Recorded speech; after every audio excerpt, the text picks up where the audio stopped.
topic that we Awesome. So today's topic that we said we're going to speak about is how you don't give with your hand. So I figured maybe the way we'll start our framework moving forward in this year's sort of series as we go is we'll start with a little joke or anecdote. So there's a joke, you might have heard this joke before. There's a joke that a rabbi gets up in a synagogue and he's like, I've got some good news and I've got some bad news because we got this leak in the roof. This happened in our shul, not the joke part, but the reality. We had a leak in the sanctuary. He said, the good news is, don't worry, we've got plenty of money to cover it. And everyone's like, that's great. Rabbi, what's the bad news? The bad news is currently it's right now sitting in your bank accounts. And this tension between giving and ours is always a dynamic when it comes to how we view money, tzedakah, and this week's portion. So this gives us something to share around the table if we wanted our Friday night dinner. Gives us a tremendous amount of insights, which we'll share one or two of them, but always welcome to follow up with more questions. So I'm going to post something in the chat, just a sentence, the second verse of the portion. Let me see if I can figure out how to do it. You should see it right there now. And if you look at the sentence, I'll read it in Hebrew, but I made the translation in English, obviously, right? Daber el bnei Yisrael vayikuli truma, right? Speak to bnei Yisrael, the children of Yisrael. Take for me a contribution from anyone whose heart is moved to be generous. You should take my truma, right? So that's the sentence that as we start the portion and we say the word truma or meiser, those are ideas of contributions. So there's a verse that says as they're about to build their community center, back in those days it was called the Mishkan, it said, listen, in order to do this, I want you to take a contribution. So the first question that everybody asks is grammatically, that seems to be incorrect. It's a very famous question. Kids come home from day school with this question. Why does it say, yes, I'm using my Talmudic voice. Why does it say, take for me a contribution? The correct way of saying it in English would be, give me a contribution. You don't take a contribution, you give a contribution, right? Assuming that the question is clear, we're going to pose two insights into why it uses that word, and then it'll help us also understand the second part of that verse, where it says, don't just take a contribution from anybody, there's a qualification. Take it from anybody who generously feels like they would like to give it, right? Which is a very different way of giving. So first, the question is, why does it say take? So I remember many years ago, I had a teacher that would always speak in riddles. And one of the riddles that he once shared with us, he says, imagine if you have $10. You have $10 and you give $2 to tzedakah, to charity. So how much do you have? This could either be a Ferris Bueller question, Bueller, or you're welcome to answer it. You have $10. It's like that skill testing mathematical question before you win a lottery you have to answer, right? So if they tell you you have $10 and you give $2 to charity, how much do you have? Anybody want to, you can even put it in the notes if you don't want to speak up.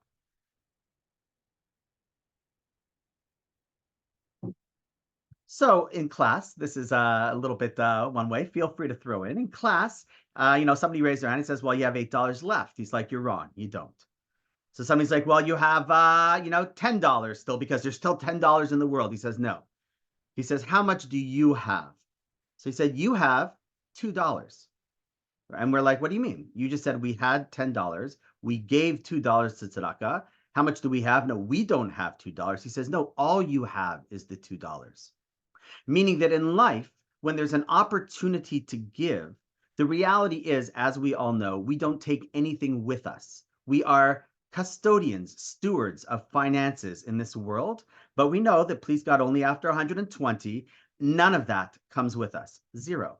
So we don't really have anything. If I say you have a house, but the bank is going to repossess it, you don't say, look at my house, right? It's not your house. It's TD's house, right? They're going to come get it from you. So even though you might be in it right now, if you don't own it permanently, it's not really your house if they can take it away at any moment. The only thing that's yours is if you say, listen, I have $200,000 equity in the house. That's yours that maybe you have, right? But everything else is not really yours. So the commentaries say that the reality is when it says, take for me a contribution, means why are we taking? Because we're taking an opportunity to permanently have the value that we were given. Because all I know is that after 120, when God says, great, you had $100, right? What did you do? Or $10 in our example. How much do you have with you that you brought with you? You're like, listen, God, I couldn't bring any of it with me, right? I don't have anything. My pockets are empty. In fact, in Tachrichim, in our shrouds, we don't even have pockets because kilo b'mos toyi kachako. You can't take anything in death. So he says, well, what'd you bring with you? He says, well, there was a time that this person needed some help and I gave them $2, right? And that's what I did. And God says, well, that's okay, that's yours, right? You took something, you took that opportunity. And therefore, when it's starting to give us the first verse that ever talks about tzedakah in the Torah, it says, remember, you're not giving anything. Anytime a person gives of themselves, whether it be time or finances, you actually are taking the opportunity that's put in front of you to make a choice that's going to stick with you eternally. The impact, both on the individual that you are giving to, as well as the impact on the type of person that you become. So point number one is the taking is a taking. But says further, I just picked up this sefer, this book, when I was in Jersey. I went in with my kids for a weekend to visit my daughter and grandson. Yes, I'm a grandfather. You can tell by the gray. But when we were in there, I picked up this book for Sefer Kelm. Kelm was a place where they used to, not Helm. Helm they made lots of jokes of. Kelm was a place that was very into character development. And he said, if you think about it, why did God even have to ask them, can you give me some money to build this community center? Or can you give me some money to help feed the, can you feed Chulin? He says, if you think about it, right, the scenario within the desert was as follows. The Jews, after being slaves for 210 years, right, not having a very good, environment in the exile to be living at that moment, as we've seen throughout generations, had basically nothing. Then less than 2 months prior to this verse being written in the Torah, right, less than 2 months before then, all of a sudden, the Mitzrayim are decimated. They go and they take money from them for the payment of the 210 years of work. The restitutions, right? So the Egyptian restitutions, they got paid for everything that they did, all that gold and silver that they worked for free and backbreaking labor, they got money for. Then they escaped from Egypt. They were running towards the Yam Suf, towards the sea, right? As they crossed the sea, the Egyptians who pursued them, still wanted to kill them, came with their fancy horses and chariots. They were made out of gold and silver. And again, they all died in the sea, and all that money came to the surface and the shores, and they collected more. So now all of a sudden they went from rags to riches overnight, literally overnight. After 210 years, within 2 months, within 7 days, they became the richest people that ever. Fast forward a month later, and God says, listen, I'd like you to take for me this opportunity. He says, why does he say take? So he says, because you're not really taking your own. You're not giving.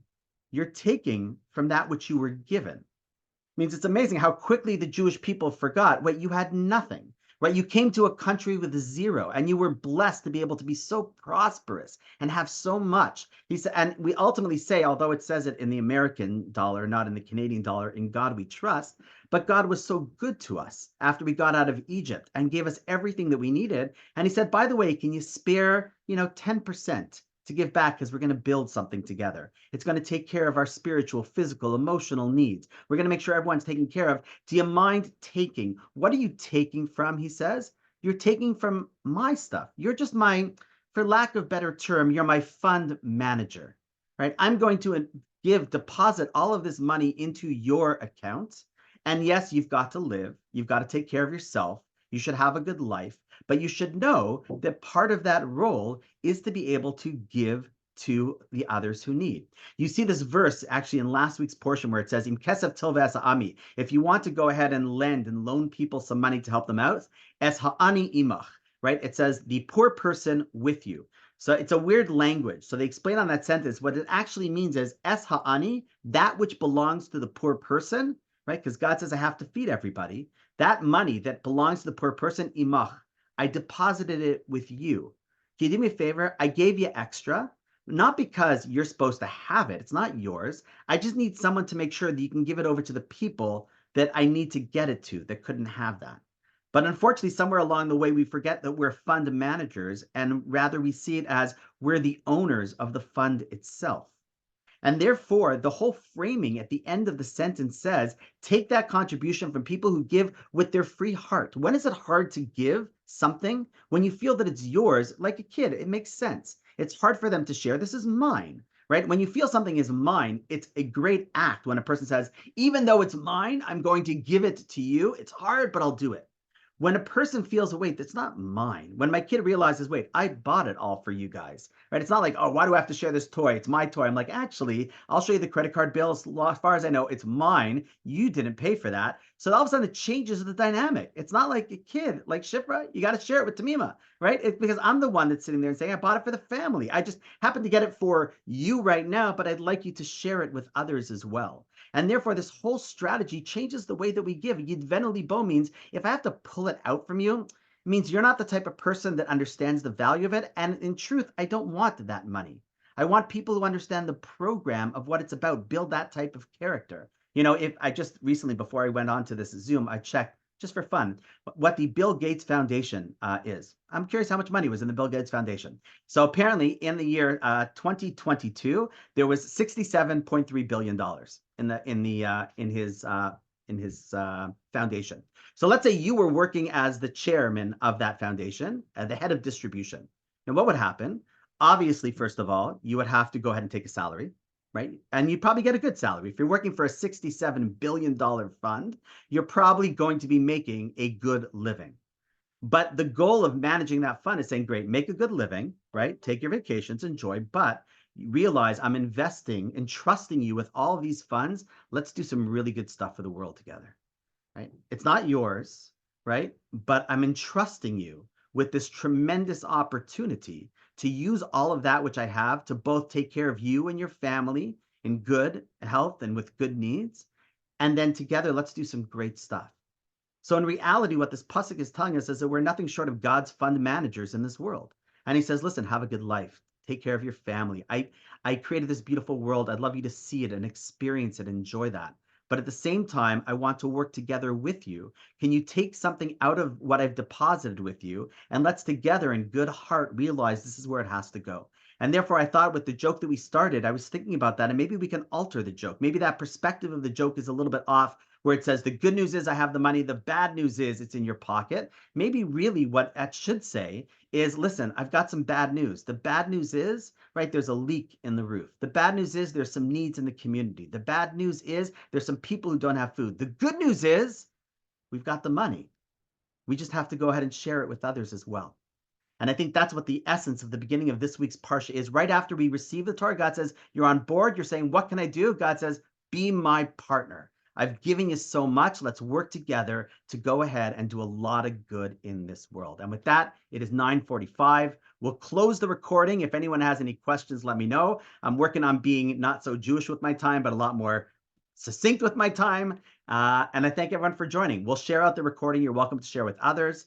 And it's great to see everyone, even those whose names I only see, even Mr. or Mrs. iPhone. It's nice to see you as well.